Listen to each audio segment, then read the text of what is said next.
Hello Gemini, Sun, Moon, Rising, and Venus sign. Sana po ay nasa mabuti kayong kalagayan. My name is Susie and welcome back po sa Star Tarot. Ito po ang inyong daily messages for September 9.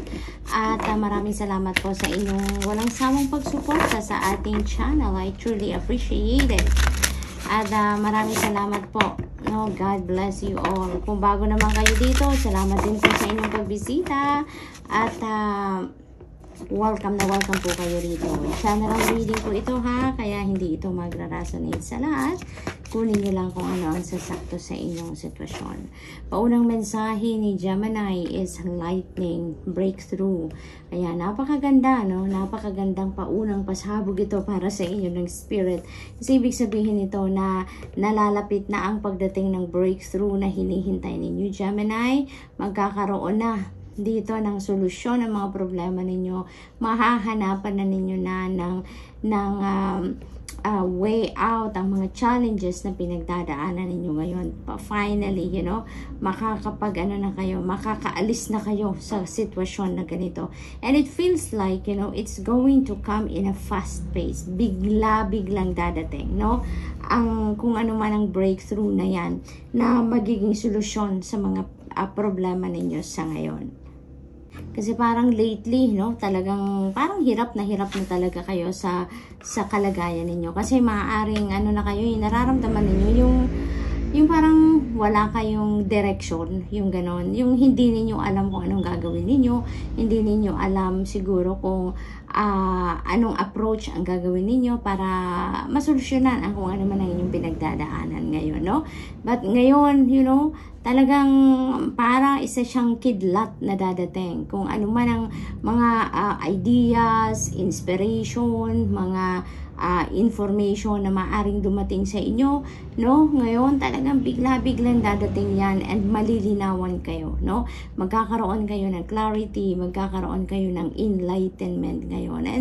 And ano, it feels like divine guidance ito na parating sa inyo, no? Na i-guide kayo patungo doon sa breakthrough, no? Na talagang makakasolve sa problema ninyo sa ngayon. So magkakaroon kayo ngayon ng kalinawan na, no, sa isipan ninyo, and you will be guided to what you need to do, kung saan kayo pupunta, you know, sino ang kakausapin ninyo, yung mga ganon. So what else? We have purification. Ayan, purification. May naririnig din ako ditong smudging, no, Gemini, magpausok, no, magpausok. Kung gumagamit kayo ng white sage, no, magpausok kayo to dispel negative energies sa energy field niyo at pati na rin sa living space niyo. Magpausok kayo. Yung parang insenso yan na iniikot-ikot ninyo, no? And habang nag-iinsenso kayo, when you are doing smudging, make sure that you are also saying a prayer, no? Para ma-dispel talaga ang mga negative energies dyan. So, you may start, smudging, your physical space, tapos yung energy field din ninyo, no? This is also about, yung pagtanggal, no? Pag-cleanse ninyo sa sarili ninyo, no? In and out, na purification, in and out, na clearing, no? Ng mga negativity na nandyan sa inyong paligid na nakaka-apekto din sa inyong energy field, sa inyong sarili, sa inyong isipan, sa inyong mga nararamdaman, Gemini, no? Maybe marami kayong mga negative thoughts, maaring may mga negative feelings and emotions kayo na nararamdaman, no, for quite a bit na, no? Kaya yun din ang maaring nagpapagulo din sa isip ninyo, no? Maaring yun din ang nagko-cause ng confusion sa inyo, kaya then hindi kayo nakakapag desisyon kung ano ang kailangan ninyong gawin dito sa sitwasyon ninyo, no? So ngayon, you're being invited here to purify yourself, no? Dispel negative energies in and out, no? Kung meron kayong mga negative thoughts, feelings, and emotions, try to go through your feelings and emotions and thoughts para matanggal na ninyo kung ano yung mga hindi naman nararapat, yung mga hindi kailangan sa sarili ninyo, let them go, no? Ganun din sa physical space, kung meron kayong mga kalat dyan na alam naman ninyong hindi na ninyo ginagamit, hindi na ninyo mapapakinabangan, release them, no? Let them go. Kung meron kayong mapagdodonatan para baka hindi ninyo ginagamit pero maaaring magamit pa rin ng iba, then do so, no? Para hindi naman siya talagang totally clutter na itatapon na, diba? Baka mapapakinabangan pa rin ng iba. Makakapagpasaya pa kayo ng ibang tao, no? Yung mga ganong ganap. We also have number 2, abundance. Yay! No? So, maaari talaga, no? Na pinaghahanda din kayo ng Divine Universe dito. Let go of the blockages. Let go of the negativity sa buhay ninyo, Gemini. So that makapag-welcome kayo, makapag-make room kayo sa sarili ninyo, and you can welcome abundance, no? At yung abundance na to, hindi lang ito abundance sa kaperahan, no? Of course, this is abundance of money, this is prosperity, but also it feels like this is also abundance of ideas, abundance of information, no? Abundance of anything, Gemini, you know, this is a time of plenty, no? Ika nga. So talagang uulan ng grasya sa inyo, Gemini, uulan ng blessings. Yun ang akin napipick up dito. Tignan ninyo yung puno, hitik na hitik ng bunga, at saka nakapag-harvest na kayo dito, and it's still overflowing doon sa nilalagyan niya. Kaya talagang this is really, you know, time of plenty for you, no? Maaaring talagang kaperahan ito, no? Most likely maraming financial blessings ang dadating sa inyo sa ngayon, Gemini. So that's all I have for you for today. I hope nakatulong ang mga mensahe ito in some way. Thank you for watching. Love and light. Namaste. Hello Libra, Sun, Moon, Rising, and Venus signs. Sana po inasa mabuti kayong kalagayan. My name is Suzy and welcome back po sa Star Tarot. Ito po ang inyong daily messages for September 9 at maraming salamat po sa inyong walang sawang pagsuporta sa ating channel at I truly appreciate it. God bless you all, Libra. Kung bago naman po kayo dito, welcome na welcome po kayo dito, and of course maraming salamat sa inyong pagbisita din. General reading po ito ha, kaya hindi ito magre-resonate sa lahat. We have number 33. Ayan, master number 33. Very powerful number. Libra, unang-una, yan po ang isa-suggest ko sa inyo. Napakitignan po ninyo, no? I-google ninyo ang ibig sabihin ng master number 33 for more guidance. At pulang-pula ang card ni Libra ngayon. So, parang activated talaga ang love, ang pag-ibig sa buhay ninyo ngayon. Self-love man yan or love for other people, love for your parents, for your family, you know, love para sa inyong person. Lahat, no, ng level ng love dito ay parang buhay na buhay sa puso ninyo sa ngayon, Libra. Love is in the air for you. Maaaring merong love and romantic relationship na papasukin ang iba sa inyo dito ngayon. Lifeblood, ayan. So, feels like ang iba sa inyo dito, Libra, siguro hindi kayo mahilig uminom ng tubig, no? Yun lang ang aking na-pick up right off the bat dito. Kasi I can see drought, no? Tagtuyot, no? So, maaaring yung katawan ninyo is thirsty for water talaga, no? Talagang siguro kulang kayo sa fluid intake sa ngayon, kaya parang may drought dito tayong nakikita. Kaya Libra, no? Make sure na inom kayo na maraming tubig, lalo-lalo na ngayon, no? Sa lugar namin, sobrang init, no? Sobrang init. Kaya kung ganun din sa lugar ninyo, you know, maybe this is a wake-up call for you, okay? Na kailangan ng fluids ang inyong katawan, diba? Kaya uminom kayo ng tubig, maraming tubig, no? Kung hindi kayo sanay na uminom ng tubig, you know, try to infuse that with flavors, tulad ng mag-slice kayo ng cucumber, mag-squeeze kayo or mag-slice kayo ng lemon, yung mga ganon, lagyan ninyo ng mint, no? Para mas masarap, mabango, At saka may health benefits pa yon. Lagyan ninyo ng ano pa, slices of fruits, kung ano ang meron kayo, no, na sa tingin ninyo makakapagpasarap ng tubig na iinumin ninyo, do it, no, para lang na magkaroon kayo ng ano, ng appetite para sa tubig. Kailangan ninyo yan, okay? What else? We have release. Ayan. So, ang iba sa inyo siguro, kailangan ninyo talagang uminom ng tubig kasi maaaring galit, no? Ang iba sa inyo sa ngayon, maaaring napakataas ng ano ninyo ngayon, napakataas ng emosyon ninyo, no? Anger, hatred, yung mga ganon. So, siguro, ganon ang ganap ng iba sa inyo. Yung parang almost magsasabog na kayo. Maaaring yun ang pakiramdam. Teka lang, no? Kalma ka lang, Libra, inom ka ng tubig, malamig na tubig, no? Kung meron kang access dyan sa malamig na tubig, drink it para nang makalma muna yung inyong sarili, makalma ang iyong nararamdaman dito, okay? Hingang malalim, you know, deep breath, mag-breathing exercises ka ngayon, 2 minutes or 1 minute, that would help a lot para mag-relax ang mga cells sa buo ninyong katawan at nang makalma kayo, okay? Kasi ang pakiramdam ko dito, matagal na to may katagalan na tong sinusuppress ninyo yung strong emotion na to, naggalit, no? Anger, hatred, yung mga ganon along those lines. And Libra, alalahanin po ninyo na hindi talaga maganda, 'di ba? Sa pakiramdam ang nagsusuppress ng nararamdaman, lalong-lalo na kung galit. Kasi it will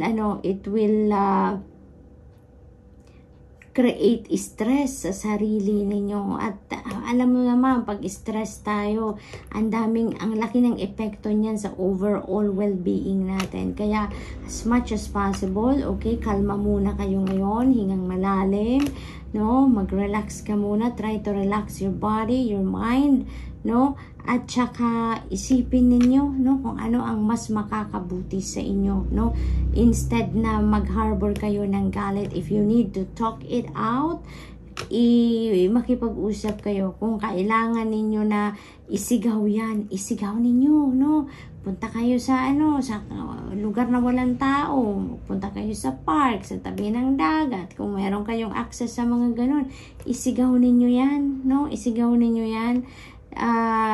I-release ninyo yung galit ninyo, not necessarily na sa harap talaga ng taong galit kayo, no, hindi naman sa ganon, but there are other ways of releasing your galit, diba? And do so as long as you are safe, okay, para maalis na yan sa dibdib ninyo. Otherwise, pag sumabog kayo, nako, baka hindi ninyo magustuhan ang magiging outcome niyan, okay? Kaya pag-isipan ninyong mabuti, okay, on how you're going to manage to release, no, that suppressed feelings, no? So, good luck. And Libra, that's all I have for you for today. I hope nakatulong ang mga mensaheng ito in some way. Thank you for watching. Love and light. Namaste. Hello Aquarius, Sun and Rising and Venus sign. Sana po nasa mabuti kayong kalagayan. My name is Suzy and welcome back po sa Star Tarot. Ito po ang inyong daily messages for September 9 at maraming salamat po sa inyong suporta sa ating channel. I truly appreciate it and God bless you all, Aquarius. Kung bago naman po kayo dito, welcome po kayo sa ating channel. And maraming salamat din po sa inyong pagbisita sa ngayon. General reading po ito ha, kaya hindi ito magra-resonate sa lahat. Thank you. Butterfly, regeneration, napakagandang transformation ang mangyayari sa buhay ninyo.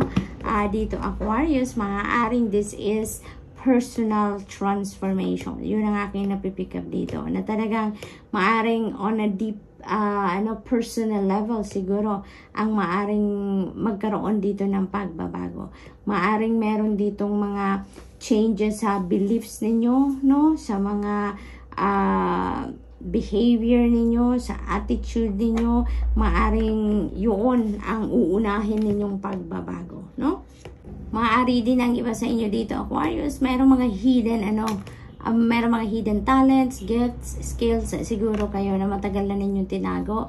May mga magagandang katangian kayo na matagal na ninyong tinatago kasi maaaring nahihiya kayo or wala kayong lakas ng loob na ipakita yan sa mga taong nasa paligid ninyo, i-share sa mundo yan. And you know what? Maaaring ngayon, no, this time, maaaring magkakaroon na kayo ng lakas ng loob na ilabas na yan, i-share na yan, kung yung ipakita na ninyo, no, yung inyong true beauty talaga sa mundo. So maaaring mga ganong ganap ang gagawin ng iba sa inyo dito, Aquarius, na kung ano man ang meron kayo, i-share ninyo yan, ipapakita nyo yan sa mundo, no? And ano na, yung parang you are living your truth na ngayon. That is what I'm picking up here para sa iba sa inyo. We have diversity.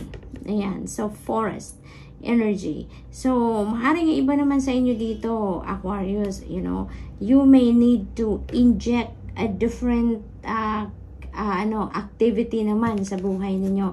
Kasi maybe you've been bored na, no? Maaring nararamdaman ng iba sa inyo dito ang boredom na lagi na lang ganon ang ginagawa ninyo. Maaring ganon. Kaya siguro naghahanap kayo dito ng ibang flavor naman. Kumbaga, no? Ibang flavor naman sa buhay ninyo. Ano ang magagawa ninyo, no? To spice up your life, yung mga ganon. Kaya maaring for most of you, Aquarius, doon sa mga taong nabuboard na sa lagi at lagi na lang ang mundong ginagalawan ninyo, maybe this is a calling for you, no? Siguro kailangan ninyong gawin ngayon to diversify your activities, no, sa buhay ninyo. Hindi yung laging yung routine na ba, no, yung parang ganun na lang ang ginagawa ninyo lagi at lagi. And maybe you are realizing na ganito na lang ba? Lagi na lang bang ganito ang gagawin ko? Ito na lang ba for life, 'di ba?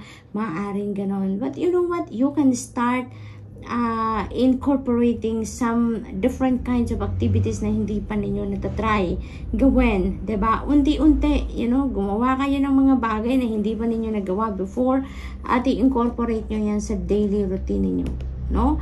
Maaaring kung dati nagti-treadmill kayo, nagba-biking kayo sa loob lang ng bahay, nag-stationary bike lang kayo as part of your exercise, try going outdoors, 'di ba? Mag-walking kayo, mag-active meditation kayo sa labas ng bahay, 'di ba?